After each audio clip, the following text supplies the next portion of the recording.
Health awareness আমাদের চোখ ভালো রাখতে যে 10টি খাবার খাবেন। প্রথম 1 নম্বর হলো অয়েলি ফিশ, সামুদ্রিক মাছ।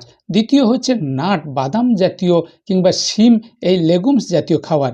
3 নম্বর হচ্ছে সিড, চিয়া সিড, এই ধরনের খাবার, ফ্লেক্স সিড। 4 নম্বর সাইট্রাস ফ্রুইট, ভিটামিন সি যুক্ত বিভিন্ন টক ফল। 5 নম্বর লিফি গ্রিন ভেজিটেবল যেমন পালং শাক। 6 নম্বর ক্যারট, গাজর খাবেন, প্রচুর ভিটামিন এ রয়েছে। 7 নম্বর সুইট পটাটো খাবেন। 8 নম্বর রেড ফিশ। 9 নম্বর ডিম। 10 নম্বর পরিমাণ মতো জল খেতে হবে। আমাদের চোখ ভালো রাখতে, দৃষ্টিশক্তি ভালো রাখতে বন্ধুরা এই 10টি খাবার আমরা যদি নিয়মিত আমাদের খাদ্য তালিকাতে রাখি, তাহলে আমাদের দৃষ্টিশক্তি আমরা ভালো রাখতে পারবো। সাইট্রাস ফ্রুইটে যেমন ভিটামিন সি পাবেন, গাজরে তেমন ভিটামিন এ পাবেন। Sweet potato, green vegetable regular আপনার খাদ্য তালিকাতে রাখুন, তাহলেই চোখ ভালো রাখতে পারবেন।